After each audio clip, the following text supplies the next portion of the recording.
Ladies and gentlemen, boys and girls, children of appropriate ages, this is the Daily Deucey Podcast. It is January 13th, Wednesday. And we got some stuff. We sure got some stuff. Nancy Pelosi's going wild. Today might be the day they get Trump and send him to the gulag. But it was funny, this story, it had the same headline as what Nancy Pelosi had said to Trump, which was odd because it was kind of specific. From Vice Tech, your cock is mine now, says Nancy Pelosi and hackers that lock internet-connected chastity cage and demand ransom. I'm not sure if Nancy Pelosi actually said that to Trump, but I figure that's probably about what she said. But this is good. Turns out giving an internet-connected device control of your penis may not be the best idea ever. Yeah. A hacker took control of people's internet-connected chastity cages and demanded a ransom to be paid in Bitcoin to unlock it.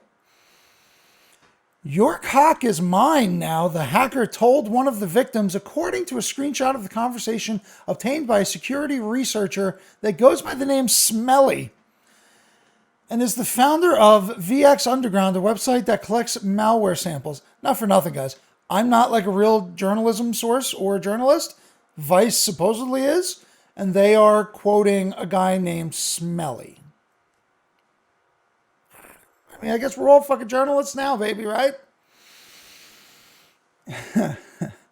So in October of last year, security researchers found that there was a manufacturer of this chastity cage, which is apparently a sex toy that users put around their penis to prevent erections, that is used in the BDSM community and can be unlocked remotely.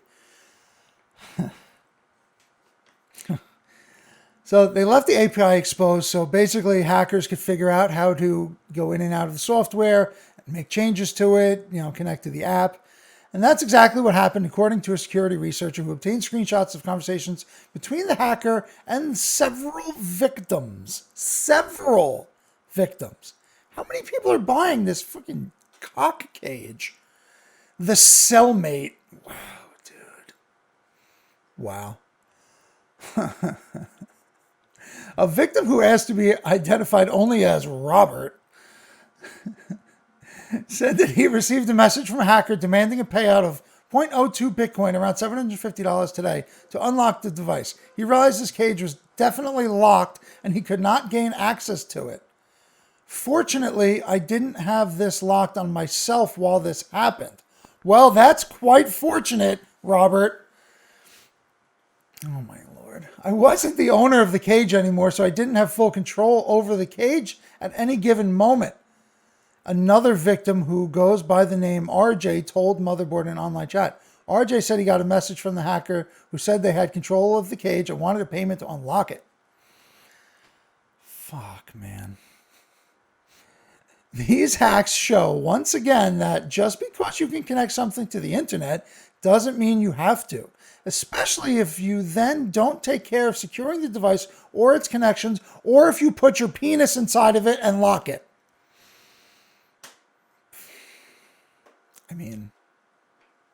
I mean, listen, your fridge probably has fucking internet in it now too. Kiwi? The China-based manufacturer of the device, well, of course it's, which aptly called Cellmate. So China is they're getting to us, bro. China is selling you a device to lock up your cock. Like, come on, man.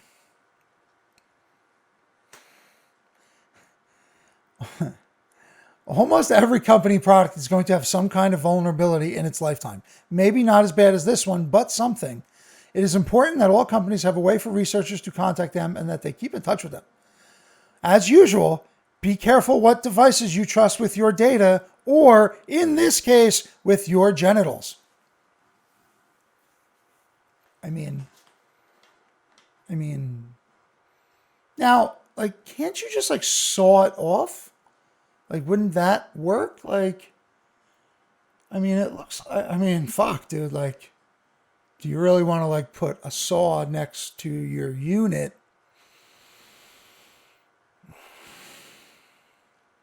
I mean, listen, everything's going to be connected now. So shit like this is going to happen way more often. If you watch Westworld, it kind of alluded to that when they went into the future. Like, what happens when all your locks and your heat and everything is controlled and a hacker locks you in the house and turns up the heat like to 150 degrees and you can't leave? And you can fucking suffocate. Be careful where you put your wiener and what you connect to the internet. And to transition, is that what the radio people call this, a transition?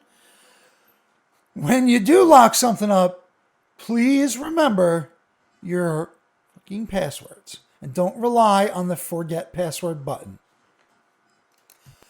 Programmer has $240 million of Bitcoin locked on a hard drive and only 2 password guesses left to access it. There is around $140 billion worth of Bitcoin that is either lost or left in wallets that cannot be accessed. We've all had the experience of forgetting a password, but one programmer named Stephen Thomas has lost his passwords to a hard drive containing $240 million worth of Bitcoin. And he has only 2 password attempts left before it is locked out forever. As reported by the New York Times via BBC, Thomas has given 7,002 Bitcoins more than 10 years ago. Holy fuck, dude.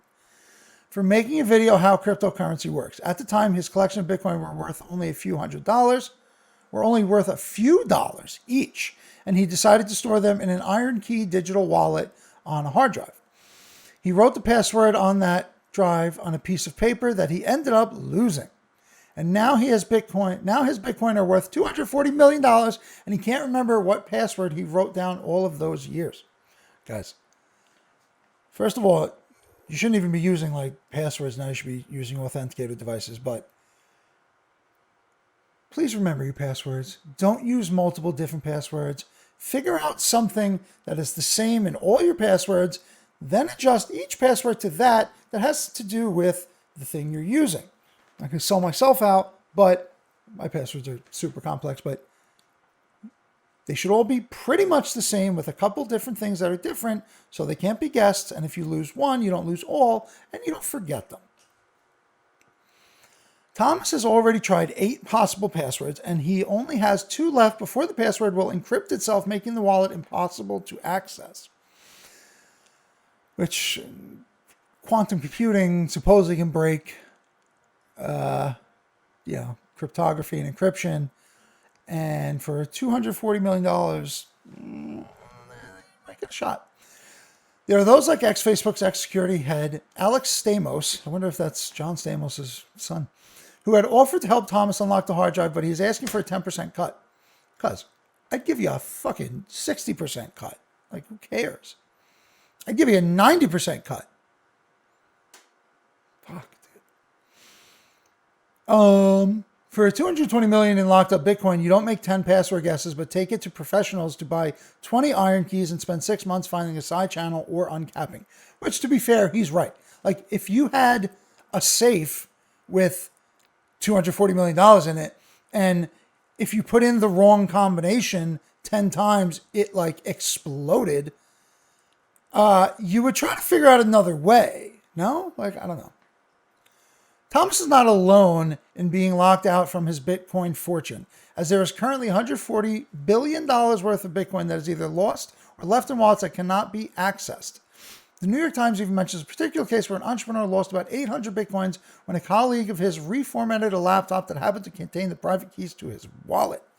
I mean, in that case, that shit would be going to data recovery, like, super quick. I went to a data recovery office in Manhattan once when I was doing IT. And it was in a Regis office, and the place was unbelievable. These are the kind of places that they talk about, like high business New York City places. Like, it was in maybe the high 50s or whatever, but like the first floor of the building looked like a shithole. And you go up into this like multi-leveled, multi-tiered fucking office that was unbelievable. Like, had to be millions and millions of dollars for each office, and they're Regis, so you rent them out, whatever. So I'll end with this on the crypto thing.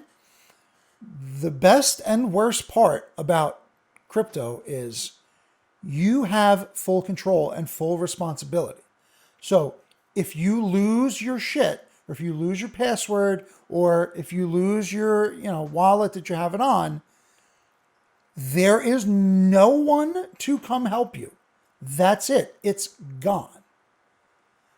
So the flip side of that is there is no one who can actually access it other than you, the person who has your keys. Now, if someone finds your password or your keys, that's a whole nother situation. But it's not like at the bank or Visa or Amex or something like that when you get ripped off and you just get your money back. Like, someone at the bank, if there was if they could do it and get arrested, but if they could get away with it, someone at Bank of America right now could wipe all your money and send it wherever they want.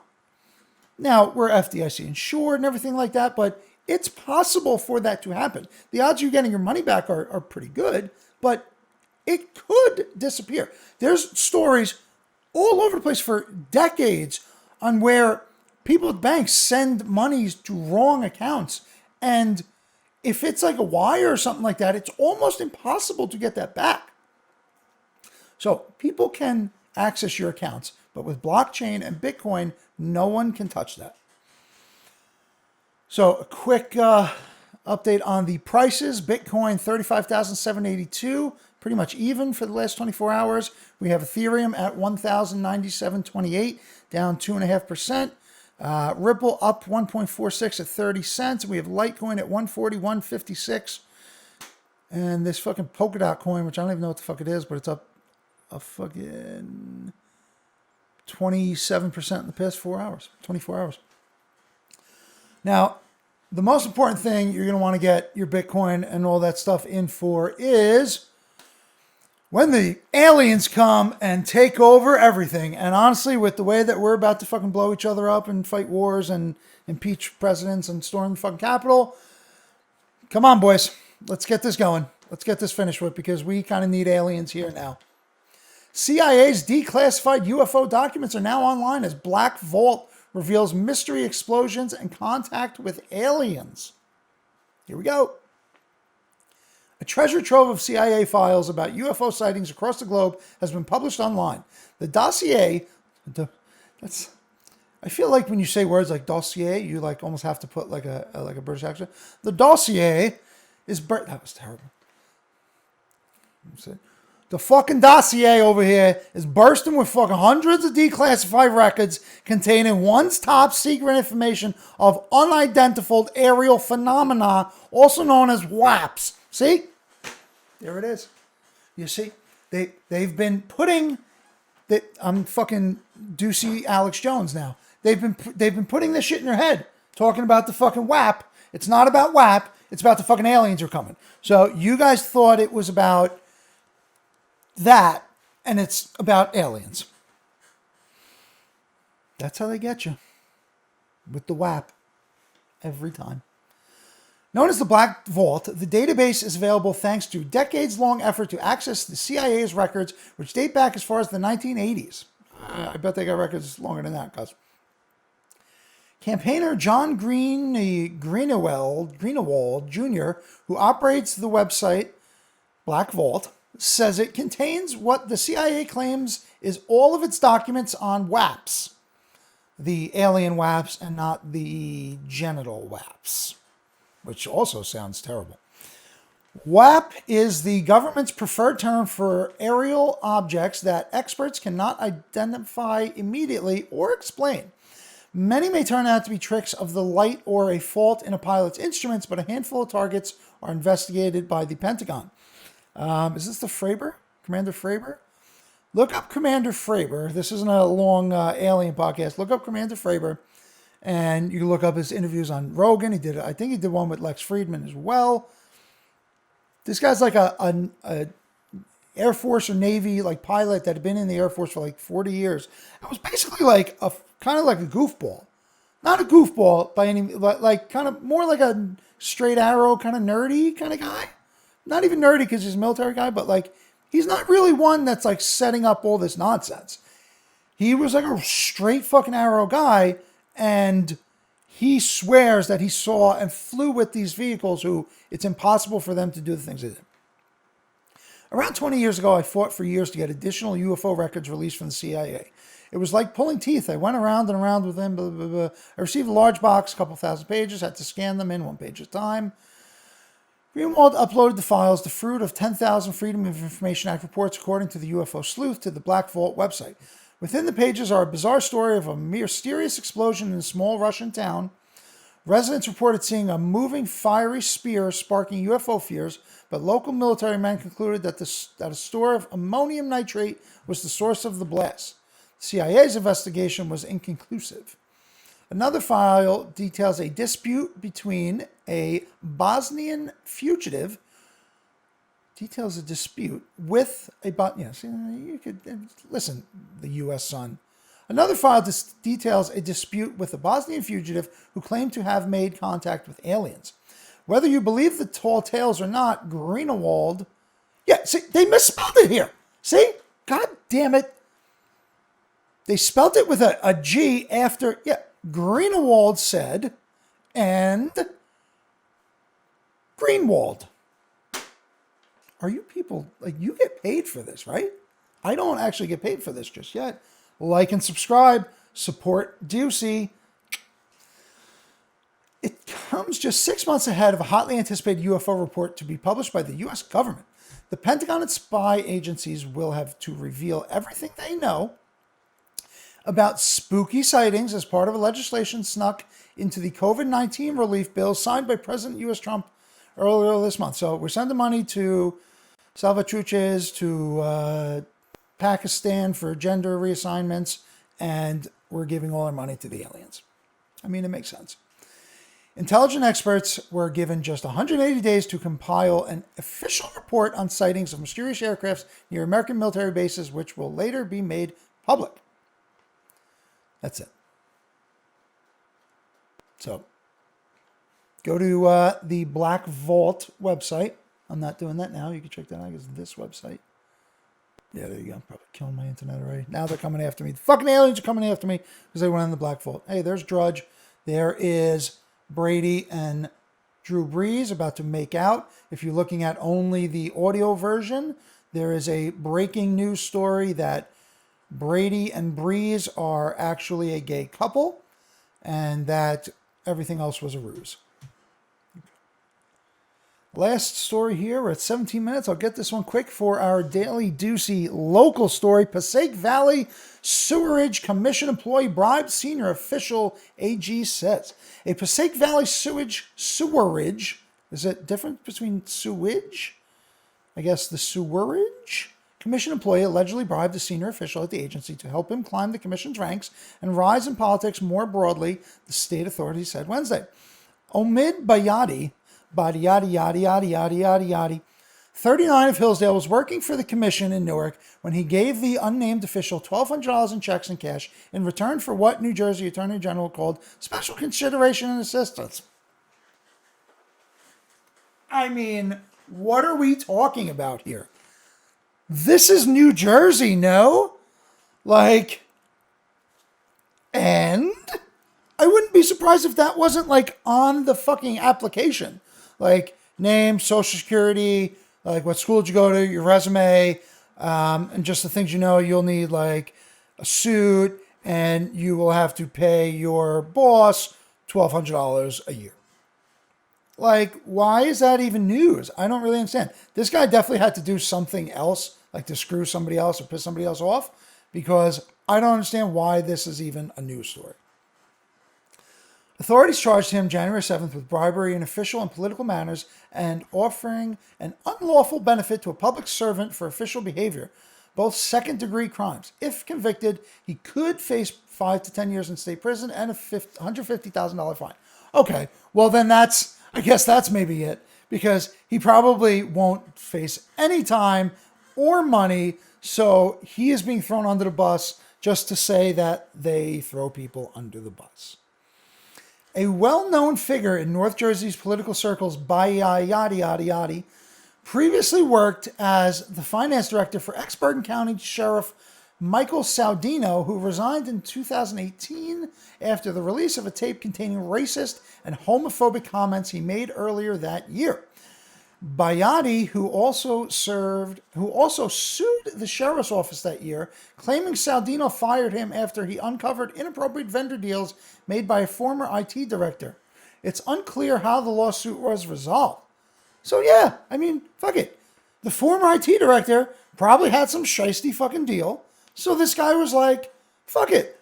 I'll have a shiesty deal and we're all good. I don't know what he did or who he screwed over. But he pissed somebody off. Shit, maybe he's getting in trouble for suing the sheriff. Could be. Oh shit, 21-minute mark. Boys and girls, thank you so much. If you're still here, I couldn't imagine you'd actually still be here at the point, but if you are, wonderful.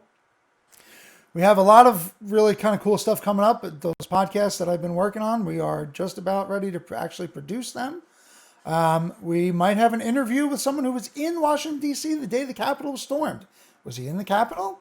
I guess we'll have to find out. We'll see you guys tomorrow. Thank you.